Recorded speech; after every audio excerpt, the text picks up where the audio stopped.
There we go. Yeah, we needed to just reset.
Hello everyone, it's a very good afternoon to you all. Tazo Kasisi Pendugile. We are now here at Permit Assistance Services. Tunamutenda ima Zimbabwe, but South Africa, information on how we wanaka permit. So before we give the chance to our audience, we just want to go through the offices. Remember, I said PO box in Ngokosha, my office in Ngokosha. You need to see whoever wants to deny an address here, because we don't just want to do business with someone in the streets and then tomorrow you pay someone who's in the streets who doesn't even have an address, and then tomorrow you don't get maybe services or to complain. So with me today is from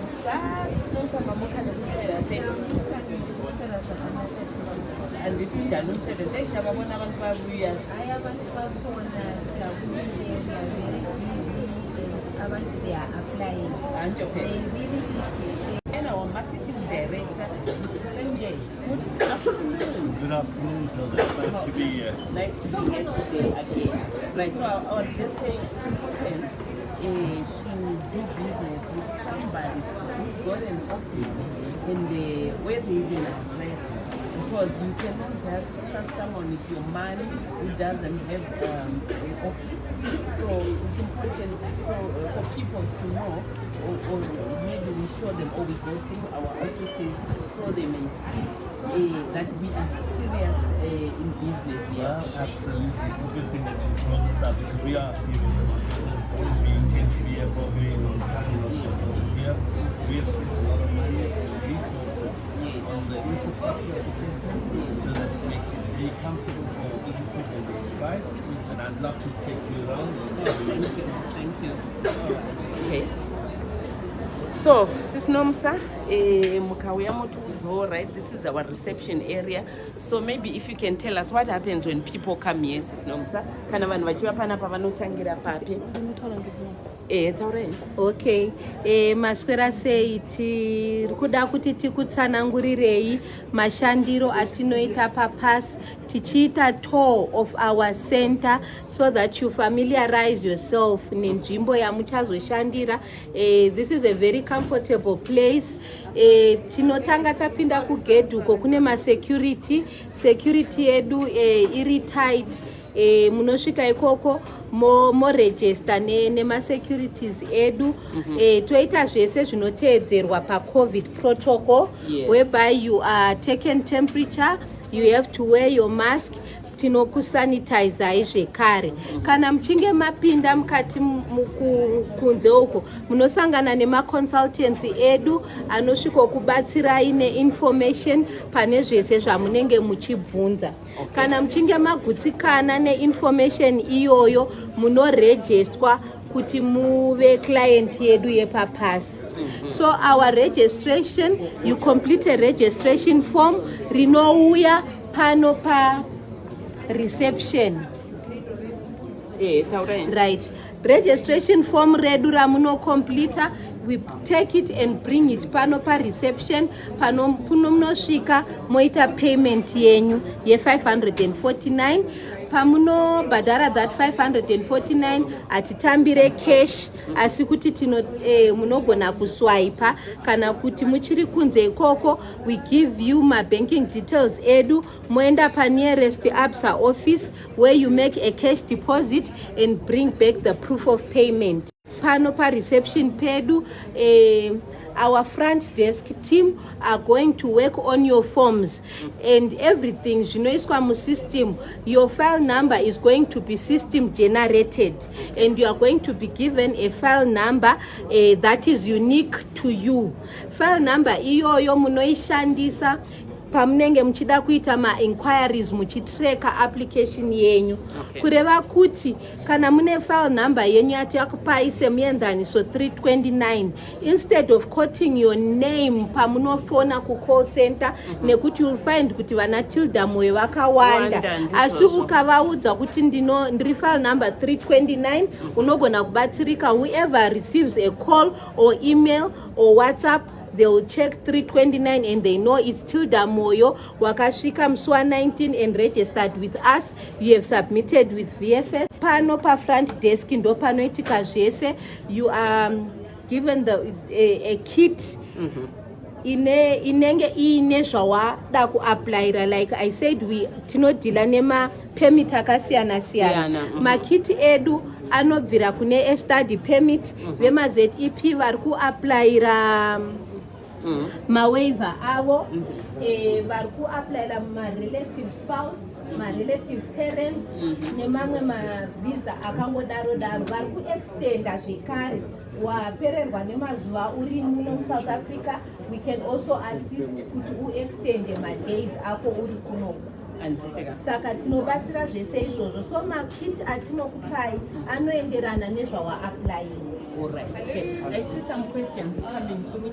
People are asking kuti tinokwanisa kuregister online here as well. Hongu pass need to walk in here. We can do everything electronically. Muri kwa muri koko, vanhu vari ku Cape Town, vanhu vari ku Braamfontein, vanhu vari ku Durban. What you need to do, we have our WhatsApp number. You can get hold of us on that. We have our call center number. We also have our email, info@passservices, whereby you can ask questions. We are also available on Facebook. And you can ask your questions there. You can register with us wherever you are, whereby we get you a registration form. We complete it online for you. You make a payment. You send us the proof of payment. We send you your kit as per request on what you are applying for. You complete everything, you send it back to us, we verify, and when we are satisfied, we then book you an appointment with VFS and your proof of your payment. Then you go and submit to your nearest VFS office without coming to our center. Our center. Nice one.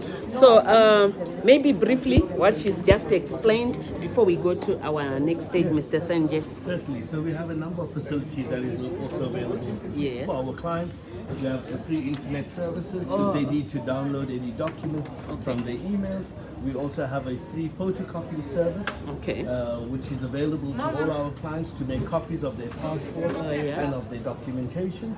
And next week we'll even be doing photographs for our clients as well, should they require it. That's but it great. really has been thought out in terms, it's very systematic in how we operate here, because there's a station for each person and they're highly qualified to attain to assist with their application. Nice one. Nice one. Should we take it to the sure area? Once they have paid and have got their documents, they'll normally wait here. To be saved. Yes.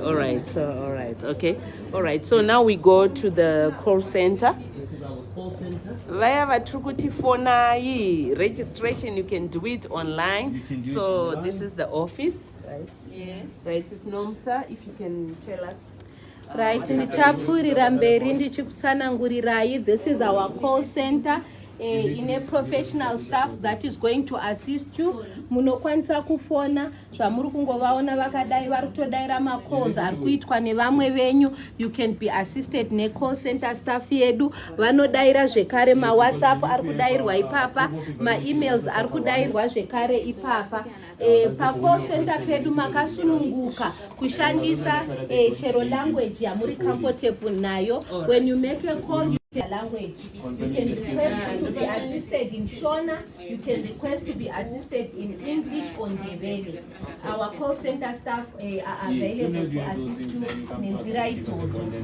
Saka makasununguka mukanzwa ati hello, can I assist you? Kaunoti panapa ndavharika. If wataura kuti no, inini ndibatsirei neshona, then they will switch you and give you munhu angakubatsire nerurimi rwaamai. Okay, and then for how long do they work?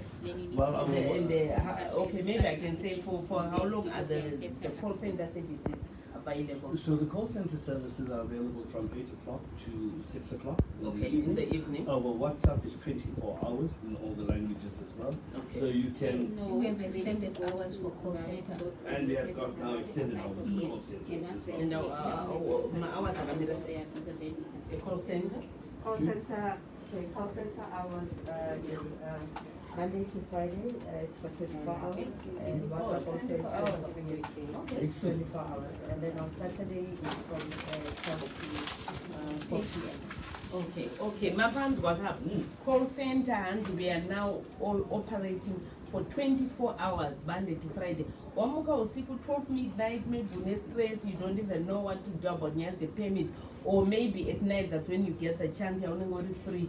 Kuti ufone, inquire, and then anytime, Monday to Friday, it's 24 hours. So they will definitely attend to you. Okay, so after Sabapanaba, the call center, which is the next stage. Can we go through here? All right, okay. Right, and then maybe while we are going through here, I see a lot of people, they're inquiring about the number for the call center. Yes. The number for the call center. Right, we'll get the numbers just now. Right, okay, so once we go in here, this is our counters that Okay. is specially designed for our document submissions. okay. The staff here are highly qualified. They have worked with this process before. They would be able to do all your checks. Okay. They will double check your documents. They will ensure that you have all the correct documents.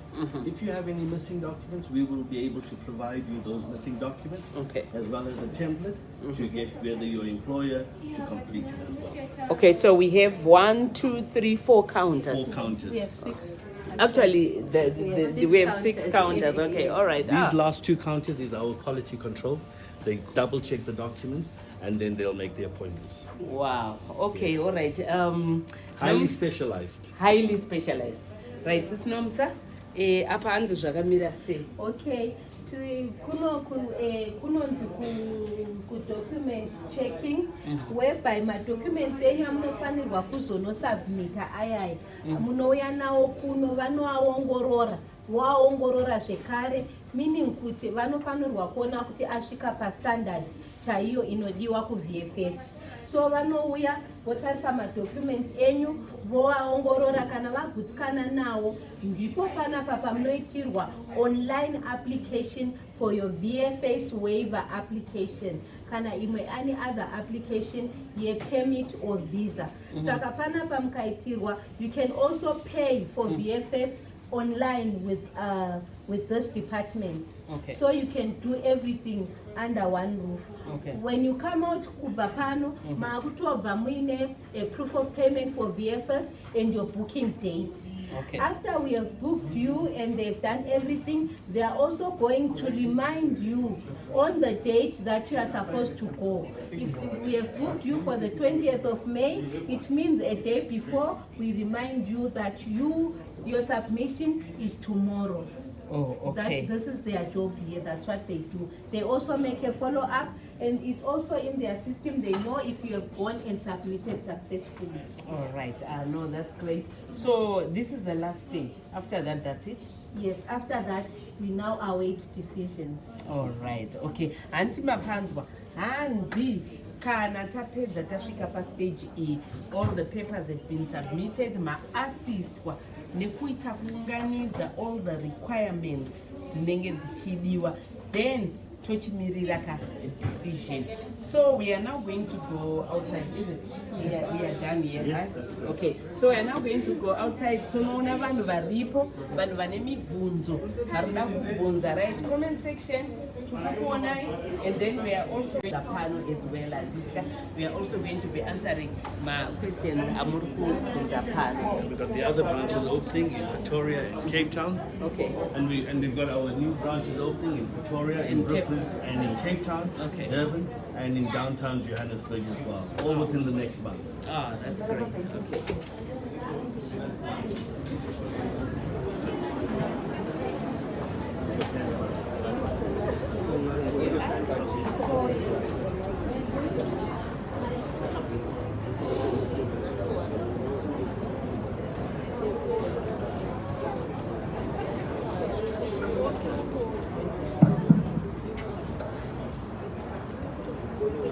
Pamsoroi vabereki salibonani lonke elilapha kulangana namhlanje tinokutambira imese mauya panapa paphepha nofara here sure here right regaiti mbona muri kufara here ndafara zvikuru sakukuona imufunge kokusaidi kumakadi henyu ende futi ndinokuda imese mufunge ko apa makadi henyu. Sure, thank you for coming through. Right, ndoziva nezuro takambenge tiri pano. Vamwe ndo vakauya vachida kubatsirwa vakawana information yavaida vakanzi vadzoke nhasi. Pane vatangawo kuuya nhasi handiti? Mushure mekunge maonawo online kuti ndo patiri pano muzuva ranhasi noi. Right, the permit assistance services vanova ndo vakatiunza pano. Ndofunga takamboitawo mazuva kana kuti mwedzi yakati kuti tichifamba navo tichiongorora kuti zvatiri kutaura izvi ndizvo here, hazvizotinetsese here, tiona mapepa avo zvese tichifamba navo kusvika tazoti hai nyaya muri kutaura inenge ine musoro, tichionawo even umbowo webasa ravanenge vachiita nditika. So sititina ukuze sivume ukuthi sibambaneke lave permit assistance services sathola-ke isikhathi esokubana sihlolisise indlela abasebenza ngayo. Siyazi sebekhona abantu abaningi abasiqambela amanga, abanye besithi lokhu, abantu begcina izimali sezihambile anjo. So sasesithi hayi indlela ekuchasisa ngayo sahamba sabona labanye abaphathiswayo ukuthi hayi kukhanya lokhu kungani-ke kuyasebenzeka. So ngilo sisinomsa, ndina sisinomsa vanova one of my consultants panapa vachatanga nekuti tsanangurira mashandiro avanoita pano, and then we'll also talk to Mr. Sanjay, who is the marketing manager wepano papas anditika.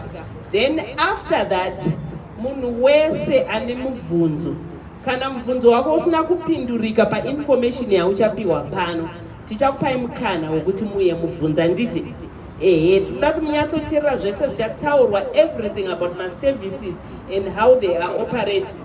And then kana waona mubvunzo wauinawo hauna kupindurika pano, we'll give you an opportunity to come and ask anditika. All right, so I'll hand you over to Sisinomsa.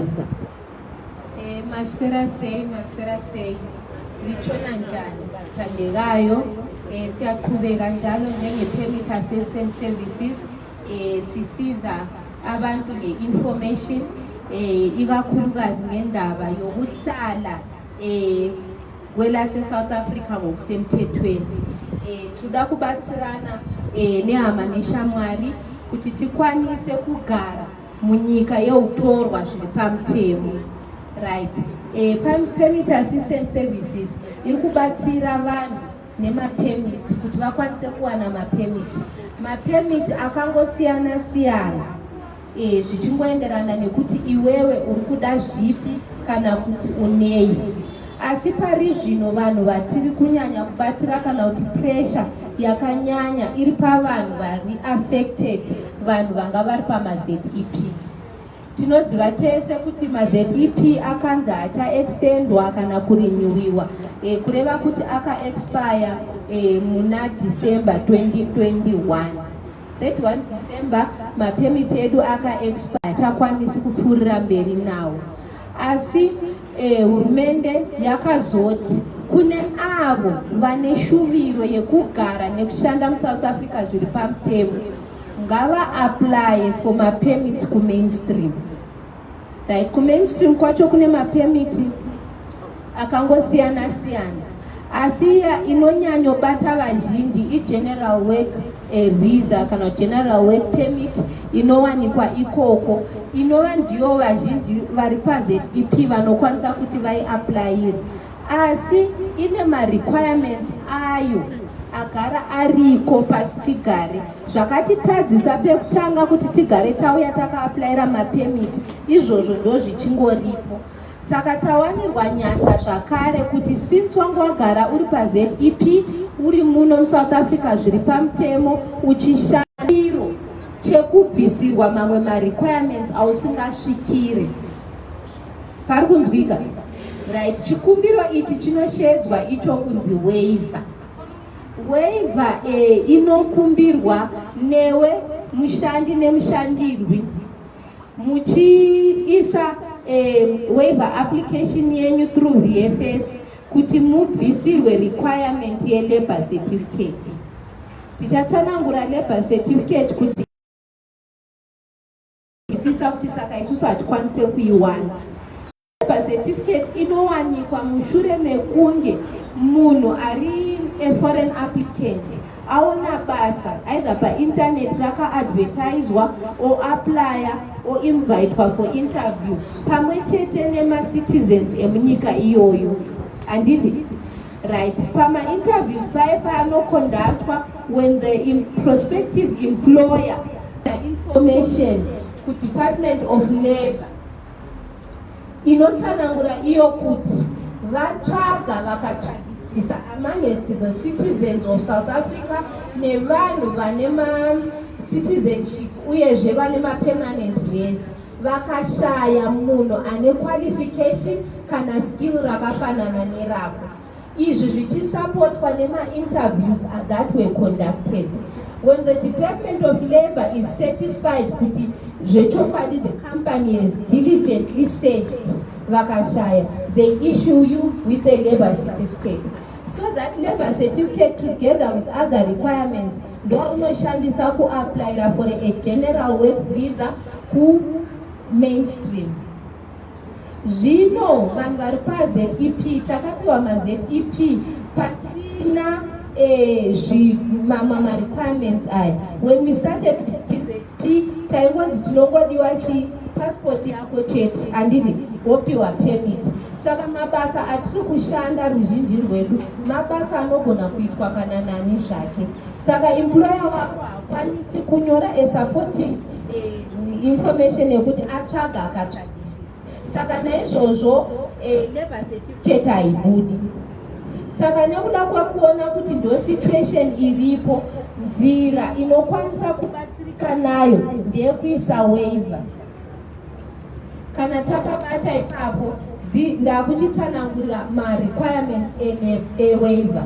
Saka chinodiwa kuti munhu akwanise kuapplyira waiver, zvinhu zvinoti passport yako iri valid, panodiwa ZEP yako iyo yaka-expire, panodiwa contract yebasa.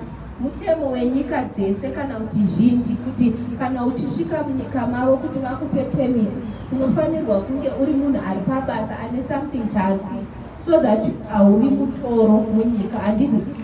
Right, so panodiwa contract yebasa, panodiwa a motivational letter inotsanangura iyo kuti ningi mushandi wedu, they confirm your employment in that motivational letter. Votsanangura zvekare kuti they did not search and they are not willing to search. Havana kutsvaga and havasi kuda kutsvaga. Nechikonzero chekuti they are happy with you and they are willing to continue to work with you. Wapiwa permit yekuti ushande, murungu wako achiri kushuwira kushanda newe. That's the information that has to be in the motivational letter, and it also inofanwa kusteta kuti you are wavering for a labor certificate. It has to be clear. Saka avasi vega vanhu vari kuwavira labor certificate, tinokwanisa kuwaiva labor certificate kana kuti 5 million. Nekuti pane vaka-applyira ma-ZEP business. Ku-business mainstream kana uchi apply for a business permit uri foreigner, vanoda 5 million as proof of funds kuti you are going to invest that 5 million in the country. Saka nekuda kwekuti ma-business atiri kuita haana that 5 million, zvaunoita kuita waiver that 5 million. Ese anodiwa company certificate kana SARS zvese unokwanisa kuapplyira business permit, which means you are migrating from ZEP business to business permit inowanikwa mumainstream. Chimwe chinozodiwa zvekare pamadocuments i-company background. Company background inowanikwa pa-company profile, inotaura kuti company yauri kushandira inoita nezve. What is it all about? Saka vamwe vanoishedza iyo kuti company background, vamwe vanoiti about us, vamwe vanoishedza iyo kuti company profile. So apo pamapapers pakanyorwa kunzi company background, vamwe havanzwisisi kuti background chi, it's about the company or profile of that particular company. Pane vanhu vanoshanda mudzimba, ungave uri garden boy, ungave uri house girl. Kwaunoshanda as pane document rinogona kushandiswa in place of the company background. Murungu wako anonyora affidavit achiconfirma your employment. Anonyora iye kuti ini ningi ndine ID number inoti ndini ndaka-employer Loveness Chinendoro ane passport number inoti. Anoshanda mumba mangu, ndiye anonditsvairira, ndiye anochengeta vana. Then oatacha nekopi ye-ID yake. Saka kune avo vasiri kushandira makampani, pa-place pe-company background, there has to be an affidavit and the employer's identity document copy. Saka madocuments iwayo 4 ne-CV rako ndozvamuri kuenda kunotsvaka. Application ye-VFS tinokuitirai pano. Proof of payment munoiwana kana muchinge ma-apply. Mabhadhara 1,550. Waita zvinhu izvozvo, we book you an appointment ku-VFS, munoenda munosubmita madocuments enyu, nekuti isusu tinenge taongorora tikagutsikana kuti ari padanho rinogamuchirika ku-VFS. Pamunosvika ku-VFS, vacha-accepta madocuments enyu, vomacheka zvekare. Kana vagutsikana, they are going to give you a slip. Slip yamunopiwa iyoyo munofanirwa kuichengeta nekuda kwekuti ndiyo yekufamba nayo. Even turnaround time ye-waiver application is 10 to 12 weeks. Turnaround time is just there as a guide. Kureva kuti anogona kubuda before the 12 weeks, anogona even after or later. Asi nekuda kwekuti unenge wakabata that slip come December 2022, grace period yapfuura. Asi nekuda kwekuti wakabata that slip ukumirira permit kana kuti waiver, you are going to use that kuti ukwanise kuramba uri munyika zviri pamutemo wakabata slip iyoyo, because your papers are being processed, decision haisati yabuda. Saka that slip ndiyo inenge ichikubatsira muugaro hwako kusvika tawana decision. Vamwe vane mubvunzo wekuti ko kana ndichinge ndisina kuzowana waiver, wawana a decision iri negative, isusu se-permit assistance services tichashandidzana nema-clients edu. We already have a team of legal experts panyaya idzodzo dzevanhu vanenge vawana ma-negative, meaning kuti you are not alone, and tinenge tichizokumiririrai as a team usiri wega.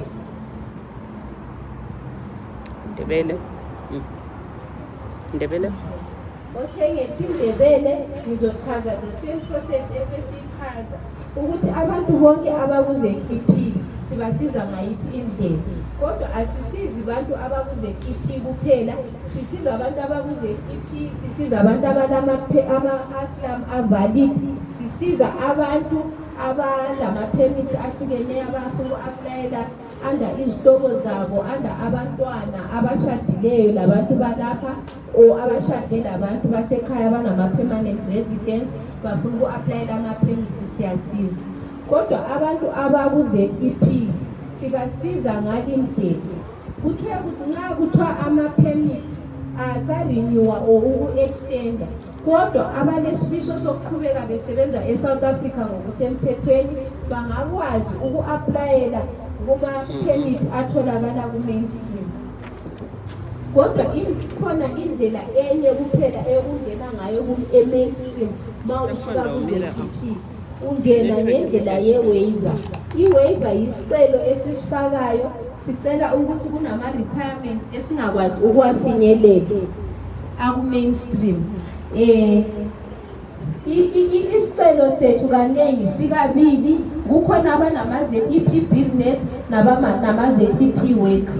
So abaku-ZEP work bacela ukususelwa i-requirement ye-labor certificate. Aba-register ama-business wabo bacela ukususelwa i-requirement ye-5 million requisite. Ngoba ma ufuna uqalisa i-business ungumuntu wangaphandle bathi bafuna ube ne-5 million ozayi-investa elizweni.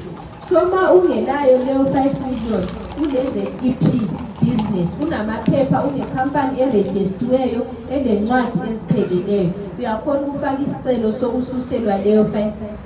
Siyawusiza ngokuthi ama-requirements afunakalayo yiwaphi nokuthi ukwenza njani. Abasemsebenzini abafuna uku-aplayela i-General Work Visa bafaka isicelo sokususelwa i-requirement ye-Labor Certificate. So i-waiver leyi inama-requirements ayo. Ukuze ukwazi ukufaka i-application yakho iyamukeleke e-VFS, kufanele ukuthi ugcwalise i-application form ye-waiver. Leyo siyakusiza ngayo. We do it online together with you. We complete it. Master do we complete ukuphuma i-deposit slip ele-reference number yakho ozoyisebenzisa ukuyabhadala i-1,550 ku-standard bank account yase-VFS, or siyakusiza ukwenze konke lathi ubhadale online usebenzisa i-card lakho. Right, i-application yona le proof of payment mase ukhona kufunakala i-passport yakho, i-copy esertifiyiweyo, le-ZEP page yakho yona eya expireyo uyi-certify njalo. Kufuneka ube le-contract yasemsebenzini, kufuneka i-motivational letter. I-motivational letter yincwadi ebhalwa ngabasemsebenzini wakho, angaba ngu-HR, angaba manager or supervisor.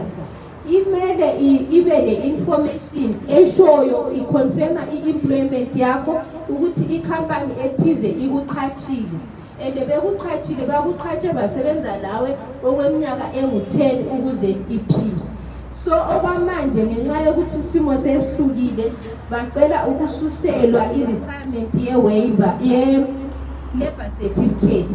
So you are waivering for a labor certificate ukuze ukwazi ukungena ku-mainstream. Isicelo sakhona kumele njalo sicace ukuthi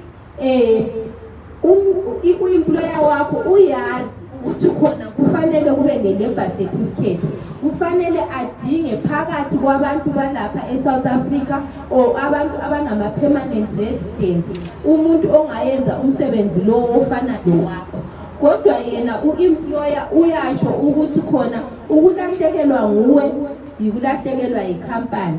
Uyabe ekunqoma ukuthi ngesikhathi asebenze lawo ubonise ukusebenza ngamandla, u-honest, u-loyal, and usukwazi une-experience ngendlela esetshenzwa ngayo kuleyo company or kulowo muzi wakhe. So i-motivational letter leyo ma ibhalwe ngaleyo ndlela esiyabe sikusize ngayo ukuthi liyibhale njani, bese kufakwa ne-company background. Mawusebenzela i-company background yi-information about the company, ukuthi i-company leyo okhuluma ngayo iyenza ngani. That's the background of the company. Abanye bayibiza ukuthi yi-profile ye-company, abanye bayibiza ukuthi about us, about that particular company. Njengomzekeliso thina si-pass, if we are to say about pass, we say we assist with permit services, right? Kufuneka ne-CV yakho, okuthi ukuthi kulento eziyi-4 okumele ukuthi uye banazo: yi-contract yasemsebenzini, yi-motivational letter, yi-CV, company background. Khona lokho ungaba lakho, ne-permit yakho, ne-passport, le-application esizayenza le-1,500, siyabuya sikuhlolisise sisuthiseke ngakho. We book you an appointment e-VFS, uyahamba uyesubmita, bazokunikeza i-receipt ozoyigcina ulinde impumela ye-waiver. Right, sizwisisa sizwisisile yini? All right, I'm going to give you an opportunity yekuzovunza ndithi ka. Right, ndofunga pane zvataurika kana pane zvamusina kunzwisisa kana mune ma-questions, ndokumbirawo vane mibvunzo tichitanga kuline up apa tichidzika takadai. And then ikozvino I'm going to ask Mr. Sanjay to just briefly, please, we need to give people time to ask questions, just to repeat what Nomsa said. Good afternoon, everyone. Welcome to PAS. I think the important thing is what we wanted to do is that we want you to get your applications right the first time. And it's something that we really believe in. By preparing your documentation, providing you all the information you need to successfully submit your documents is really what we strive to do and what we believe in. All the documentation that we will provide to you has been checked, is double checked by our staff. We will be able to offer you expert guidance on which visa or which waiver application that you would need to apply for, and that's where we will be able to assist you. So we are not the Department of Home Affairs, we are an agency that will prepare your application for your waiver application or your work permit. Okay? Thank you. Thank you very much. Right, vane mibvunzo nandifunga kuti mama ndirai kunenge ramutosvika uku vane mibvunzo simudzai maoko tongoita line redu takadai muye mubatsirwe miri yenyu kubva apa tichidzika takadai. Vese vane mibvunzo, please feel free to ask anything zvamunoda kuti munge muchibvunza nditika. Please feel free to ask anything zvamunenge muchida kubvunza. Alright, Nomsa mira yenyu apa. Right, vekutanga weyaito you can come through. Mira yenyu apa movunza mubvunzo wenyu. Yes, eda kubvunza bese kana uchishandira muZimbabwe akavhura company yake, who is also still to apply for a way ndinoita sei, because already I'm working for a company, ida go to apply or again for the labor isati ani mapepa. Okay, ndichapindura mubvunzo uyu ndichiti umbuzo uthi i-company engiyisebenzelayo isebenzela umuntu laye olapha ukuzo-aplayela i-waiver ngoba laye i-permit yakhe expire. I think umbuzo nalowo ungaphenduleka or kana uthi mbuzo unophenduleka phapha. Kana company iri-registered izviri pamutemo avasikuevaluata company vari confirmation yokuti we are being employed, and that company is still running because we are still in the grace period. And so that company is still existing legally. So they are not evaluating the company, but they are having confirmation from the company that you work for that company. Right, next. Okay, please come through and feel free to ask any question. Right. My question is per business permit. Waiver ye 5 million. Ndikakuziva kuti inenge ichibviswa completely here or they reduce it to a certain amount which is affordable. Maita henu umbuzo ukuthi waiver ye 5 million, are they going to remove it completely vanoibvisa kana kuti vanoti unofanirwa unge une chekuti. Mubvunzo uyu uri kuti unopindurika seizvi. When you are requesting for waiver, when they grant you a waiver, vari they have removed that requisite, and it meaning kuti what they would want is confirmation ye proof of funds. When they have granted a waiver, they have removed that requisite. You can now apply for a business permit usina that 5 million. But you have to have something. You are going to invest something. You cannot completely say, I don't have anything, but I want to do a business. There has to be a proof of funds. Just like anyone who's applying for a waiver, a labor certificate, you have to have employment to show that you are going to sustain yourself while you are in the Republic. Yeah. Right, next. Atiti Gaga, I think Baba is one and the same thing according to business, because in Roshansa a business permit is a TP. But that's not good for a really question. Waiver ye 5 million can have this one. What are the other requirements besides my documents and the company? Is there any other specific documents that I need to attach to the form? Right, umbuzo uthi khona mase ngithole iwaiver yami 75 million kukhona yini okunye okufunakalayo. I think for waiver application loku applyela i-permit, there are two different things altogether. But some of the documents that we have used for waiver application, we carry them forward because things like you are applying for a business and the 5 million has been waived, you still have to submit documents that show that the business exists. When you are now applying for the permit itself, you have to put izinto business plan, izinto ezinjengabo SARS labo evaluated accounting everything. No one's to go because for the permit the requirement of 5 million is the one that has been removed, but all the other requirements you can meet. So basically what we are saying is whatever we are waivering is something that we cannot get. So all the other requirements we have to meet under what circumstance. It's things that we have, it's things that we can produce. So when we have been waived 5 million, you have been waived a labor certificate, you still need to produce all the other requirements as women stream. Kana mabatsirikana munongombera maoko zvino kuombera ukadzariswa nditi mama muri say your question. Mubvunzo wangu ndokuti isu tinoshanda tisina mapemiti tishandisa unobvundisa pachidzoka tinokwanisa here kuwana mapemiti. Ngati mubvunzo wangu ndokuti isu tinoshandisa mapasipoti nobvundisa zvikomadei tichinga tichishanda tinokwanisa here kuwana mapemiti.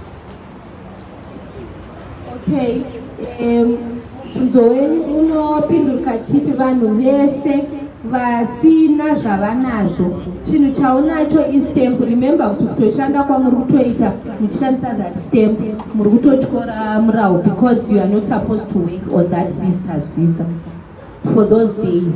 Saka zvinenge zvichidiwa ndezvekuti pane zvamunofanirwa kuva nazvo. Unofanirwa kuve nezvaunazvo to qualify for a permit. Pasina kuti you have a passport, you are legally in the country, uruda ku apply a study permit, uruda ku apply a relative visa, uruda ku apply a relative spouse, une hama, a sister, a brother, ane same newe, ane supporting documents, uruda ku apply under E. ndozvinenge zviri. So you need to qualify for a certain visa. Besides kuva passport valid, you are supposed to qualify to fall under one of the visas. Saka imimi zvenyu zvakamira sei? Mune spouse here muno?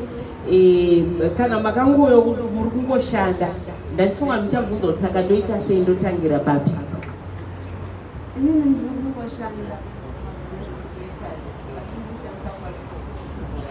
So what does she need to do to come and apply? Ndataura kuti vanofanirwa kuve nepavanoqualify. Besides, kana usitorina, you just need to fall under a mainstream general work or meet requirements. Labor certificate iyo yekutonetsana kudaro nemamwe ma-requirements anongowanika.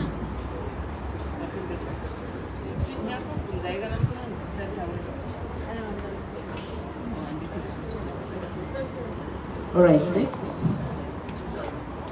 All right, Mira Yamba Sisi. Ndokumbira kubvunzawo kuti isu taishanda maaslam. Saka maaslam edu takashanda makore akawanda pakambani. Taishanda pakambani yegaraji tichipira petrol. Saka maaslam edu aka-expire. Saka toita sei kuti tiwane mari dzedu? Takabva tadzingwa panguva yecorona, bosi taidhonzerwa ma-provident fund, tichidhonzerwa ma-UIF. So bosi akanga achitora advantage yekuti nekuti isusu aitishandisa isusu tiri maforeign handiti. So akatora aka-applya nemaasilamu edu mari dziya dzakupi kuleba. A-applya mari dzedu dziya dzekuleba akapiwa nemaasilamu edu. Akangofunga kutipa mari iyaya yaanoda. Aingotarisa mafaces kuti uyu anofanira kumupa mari yakadai, uyu anofanira kupa mari yakadai.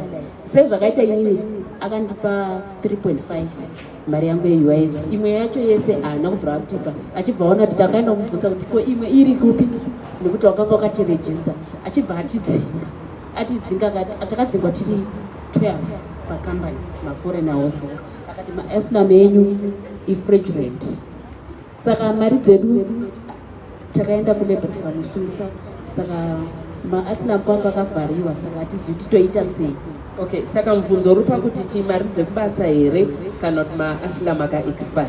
Mari dzekubasa nemaaslam a-expire. Toita sei nekuti takazama kumbo-applya uko kumafensi. Alright, ndofunga panyaya dzemari dzekubasa ka. Panapa tiri kutaura nezvema-permits and then maybe mungabatsirikana panyaya dzeaslam handite maaslam aka-expire. Neraisisi nomusa vatipinda.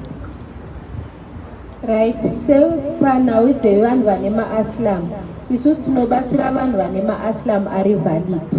Patime yeCovid, maaslam achirenewiwa online. Waigona kuenda online, woita renewal, wototumirwa aslam rako online. Zvokutoti vatoripo vanhu vane maaslam ari valid, avanga vachiaplya nenzira iyoyo. Asi pari zvino, maoffices ema-aslam akavhura kubva musi wa3 May, of which I think kana muine issue yakafanana neiyoyo, you can still go back munotaurirana navo. Kana wakwanisa kukubatsirai mane aslam iri valid, tinokwanisa kukubatsirai.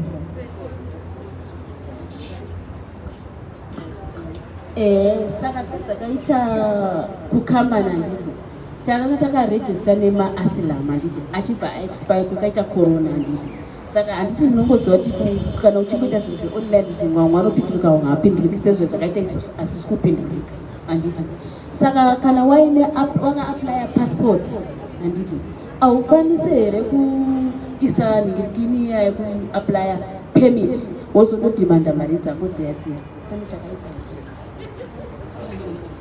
Okay, isusu assistance services, but kwanisa kukubatsirai ndezvekuti endai offices ema-aslam monotsanangura nyaya yenyu kuti you tried to apply online panguva yeCovid, hamukubatsirika. So now you are walking in monobatsirika. Kana vakwanisa kukubatsirai nekukupai aslam kana chiuya tokubatsirai kana mane nepemiti yamune mazoaplaira ndopamunochikwanisa kufambira zvinhu zvenyu.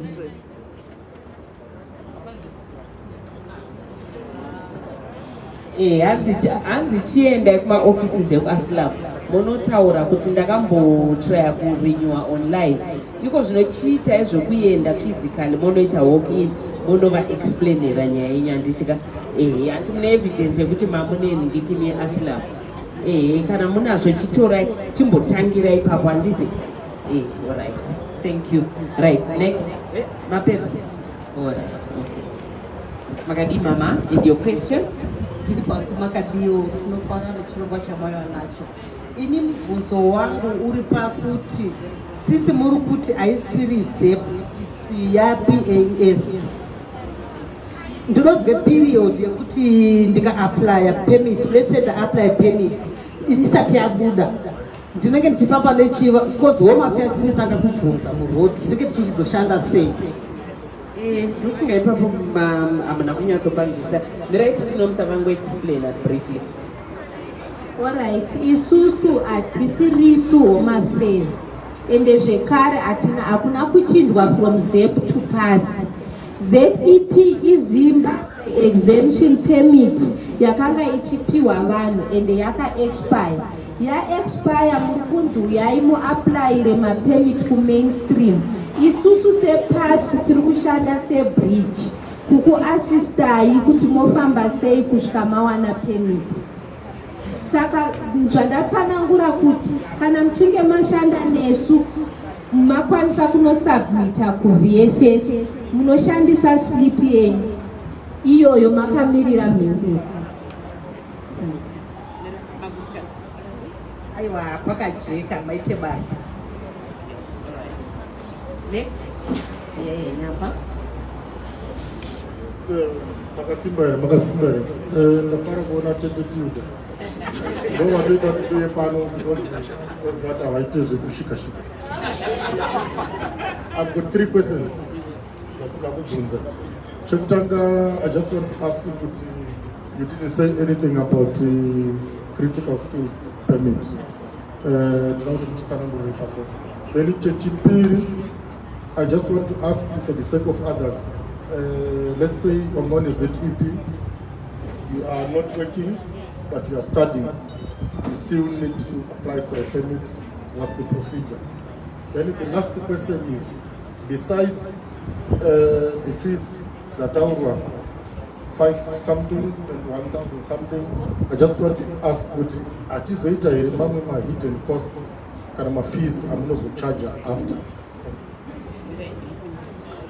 Ndichapindura mubvunzo wavo wekutanga practical skills. I think pandata assist nemapermit emhando dzese kureva kuti macritical skills are also covered there.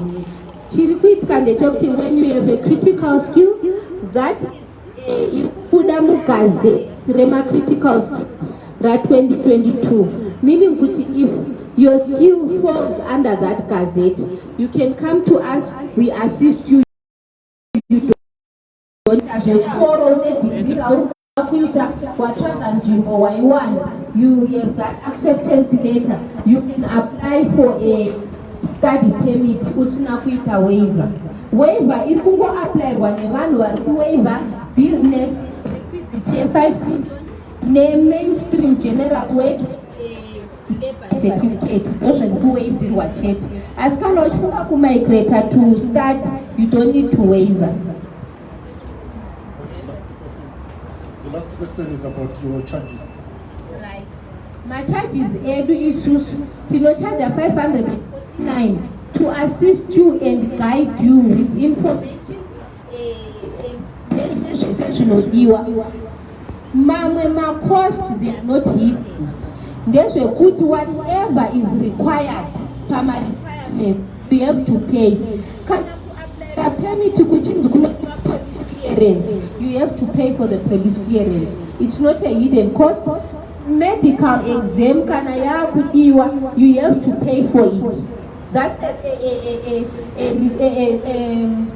a requirement yausingakwanise kunjenga. It's not a hidden cost. You are only told to produce a medical exam, radiology, police report. Kuti unozwana say you see hidden cost kupass. Right. Another question iripo ndeyekuti kana kuri kunzi taku appeal ndo cost hidden asi kuti kune avo vanenge vakarejectwa vachida kuita appeal, it also comes at a cost, but as past we promise you kuti that cost inenge isina kufanana nemacost ekune vamwe, because you are a client kwatiri and tiri kuappealira vanhu vakawanda, that cost inenge iri shoma. Saka hapana chimwe chiri hidden, everything zviri clear kuti you have to get A, B, C, D. Kuti unozwana sei uchibhadhara mari, hazvidi pass, hazvidi home affairs. Thank you very much. Thank you. Right, next. Akadikwame. Right, Timbrombo.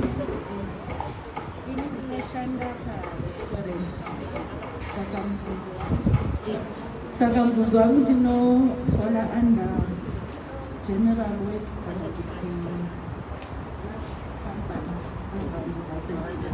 and two mafomu anatiwala you have to pay.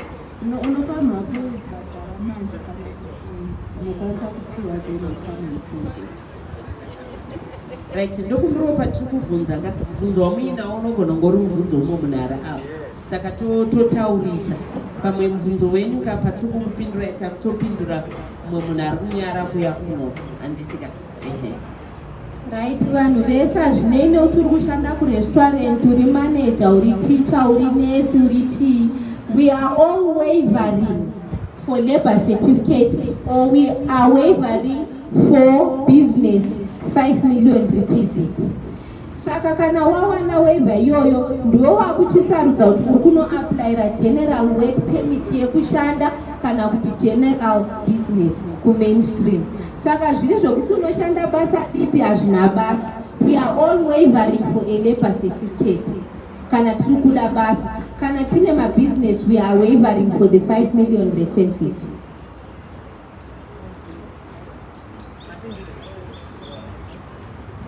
Tinofunga vanenge vane information yakawanda manzwisisa. Tine vasikana vari kutenderera apa kana makuda kufila mafomu pane zvimwe zvari muri kuda, please feel free kuvaona mubatsirikane handitika. Right, come through. Murise skupa right umbuzo ngicela ukubuza ukuthi mawusebenza as a domestic worker i-contract letter iyavumelana. Then umbuzo wesibili ukubuza ukuthi ama-weekend kuyatholakala na. Then owesithathu okugcina njalo ngicela ukubuza ukuthi ikhona for how long na. Umbuzo nalo uqakathekile ngoba umuntu uzabe uyabhadalela sasa sekuphenduka sokuthola sokuyindawo kuphela. Alright, ngizaphendula imbuzo leyo.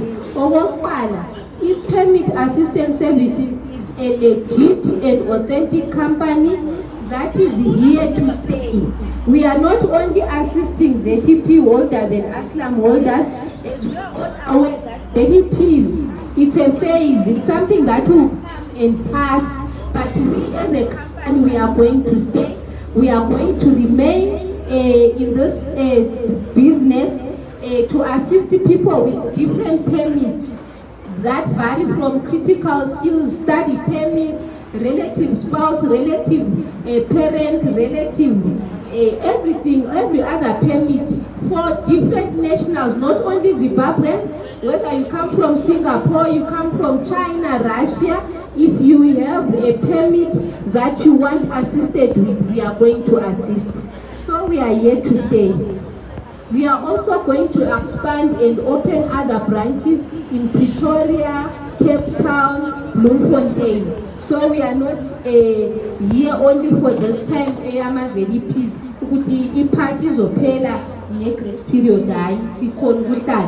When you are a domestic worker, you really need a contract.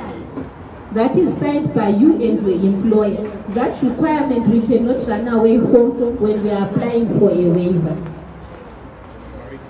Then we are open from Monday to Friday 8 to 4 and on Saturdays from 8 to 1. And then call center yetu kutasisebenza call center yakushanda Monday to Friday 24 hours. Ukamuka usiku waperwa nehope une stress kuti zvinondodini, you can always call them anytime. Vakushanda 24 hours. And then Saturday ndo patinoshanda 8 to 4. Anditika saka call center number tapina vari Facebook number ndidzo idzi, you can call them anytime Monday to Friday 24 hours. Pane vanhu vanenge vari kutotambira mafoni. Right, come through baba mire nyapa makadipo nainda yebo sisi ayisengiphendulekile kodwa kweminye imibuzo bengiyifuna. And then osokusele kusho ukuthi bembuza ukuthi mina okwamanje okwamanje ngisebenzi ngincediseka yindawo imibuzo so kodwa okwamanje ngisasebenzi into amavitha. Omunye wesibili umbuzo ukuthi okwamanje ngoba bengabhatali imali bezofuna uku-understand ngingakwazi yini ukusuka lapha sengifike into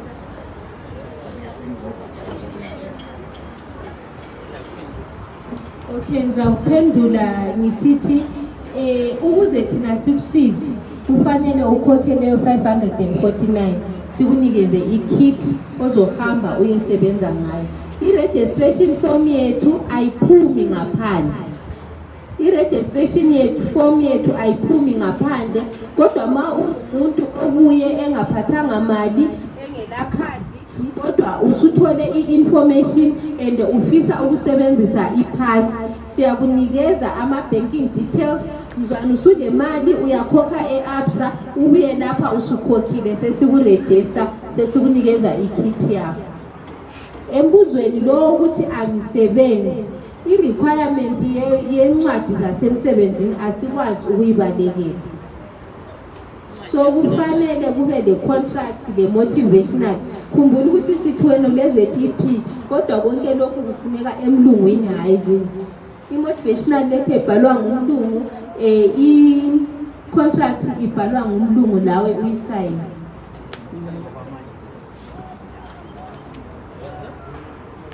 Angisho khona ukuthi iZEP le ngiyiholder but okwamanje ngisasebenza umsebenzi ngeke kwadingeka umsebenzi ngoba incwadi yona leyo ukuthi uyasebenza yini efunakalayo, because bazafuna isizathu sokuthi kungani ufuna ukuthi ubulokhu lapho. Alright, okay, right. And then there's also information important that we did not talk about. It's important kuti vanhu muyende muno apply ma permits, because as we speak zvirunzi ma application auya mashoma. Come end of year zvichangonza vana ku apply, saka what's the point atisikuzovedera period, grace period yacho. Asi mafomu akaenda kanowanda kanogarira ikoko vanogona kuona kuti no vana vavari serious sure vari kuda vane mabasa vari kushanda handitika. Saka kungo munhu ngaende anoita sei ano apply. Right now concern iripo kunyanya ma applications mashoma stereki. Vanhu tikuita that wait and see attitude yokuti chimira ito munhu panozopera gore pamwe vachafunga kuti vachatiregerera. Come end of year vaona kuti hapana kana ma applications mangwana mune mangonza, saka they don't really need this. Takutovhara ndo pamunozongomuka ma accounts avharwa zvinhu zvese zvaenda mudonda nditi. Right, next. Sanibonani njani? Bengicela ukubuza question yami yokuqala ukuthi let's say i-labor certificate, how long is it valid ne-general work permit? I wanted to first ask how long is it valid for. Number two, bengibuza ukuthi if umuntu applyile seyithole into zonezo, can they go to other visas such as maybe permanent residence or citizenship?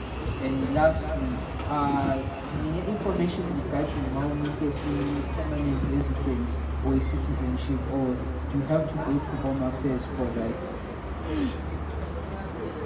Okay, ukhuluma nge-waiver ukuthi i-waiver iya-expire yini or i-waiver ivalid okwesikhathi esinganani. I-waiver yincwadi esuyinikeziwe estate ukuthi usuvunyeziwe uku-applyela i-permit ku-mainstream ungela labor certificate.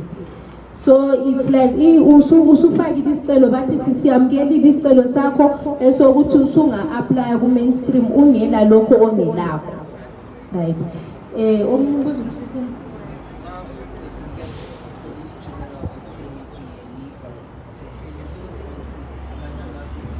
Right, ukumuva to other visas konke khona lokho kucontrolwa ukuthi nxa usu-applyele i-waiver yagrantwa usu-applyele i-permit wayinikezwa ibuya inama-conditions ayo njengakhona lokhu ukuthi ama-ZTP ethu ebelama-condition ukuthi awukwazi ukushada, awukwazi ukutshintsha i-condition, awukwazi ukwenza lokho. So i-permit ozabe usuyiphiwe yiyo ezokucontrola lama-conditions ababeyibhalile and asikwazi ukukhuluma ngakho manje ngoba ayisithi esiwaphayo.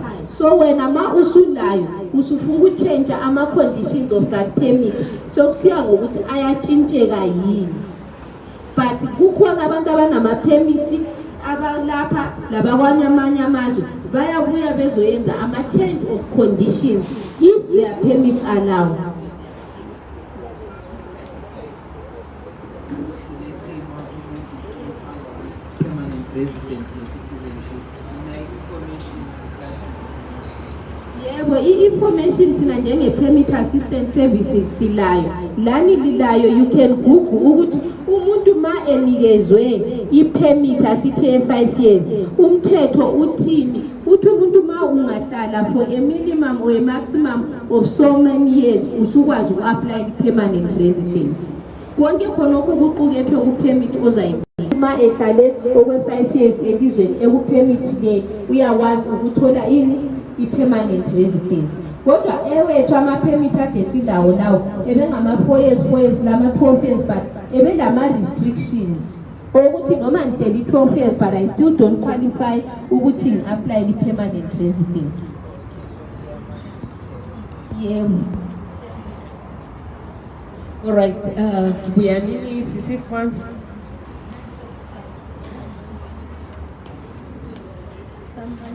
Okay. Mina ngifuna ukubuza kulabo ukuthi mangakaze ngibe ne-permit whether yimi or spouse, do you help me? If ngibe ne-permit uspouse engenayo, how do you help me? And ngizitelela ukuthi mani explain some of the things make me explaining ukuthi zingeqile because when you go deeper in Shona I'm lost. Ngicela nizame ukunixa kakhulu maybe English and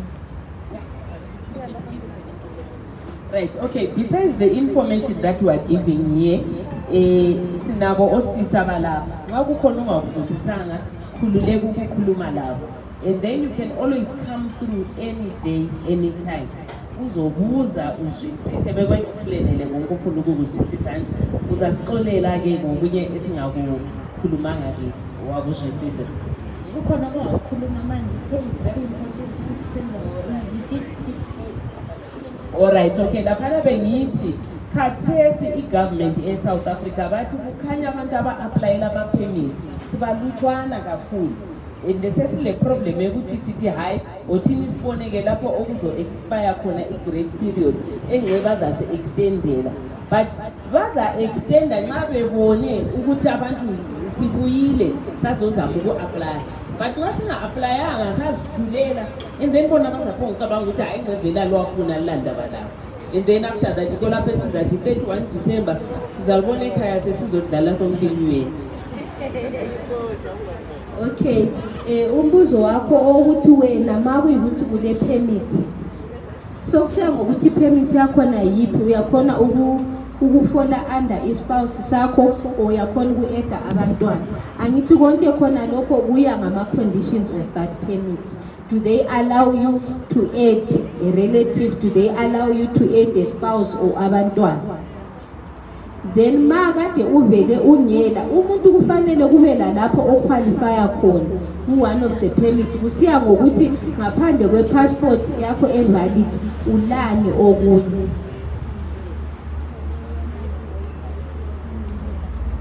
Right, i-waiver aso permit. I-waiver yisicelo sokususelwa ama-requirements. Usuyitholile i-waiver su-aplayela i-permit. I-permit isiphumile. Yiyo osuzokwazi uku-eda unkosikazi kumbe ubaba or abantwana. I-waiver, you don't add anyone ku-waiver. Ngoba i-waiver yisicelo sokususelwa a certain requirement. Sesusiwe leso sicelo su-aplayela i-permit. Usuyitholile i-permit yiyo osisilandela ama-conditions ayo ukuthi ukwazi ukwenza lokungayenzi kuphi.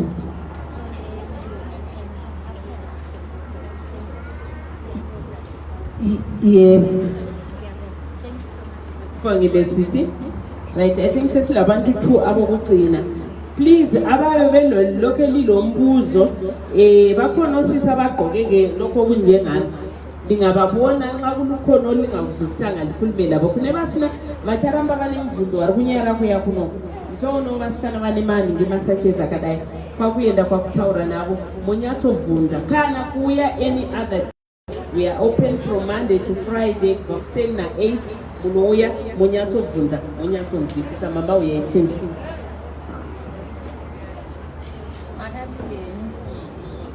Makadileni. Rumores kwa tikasadera vasikuzovu. Anzi makadileni. Ngati vaumberere mawoko. Right, good.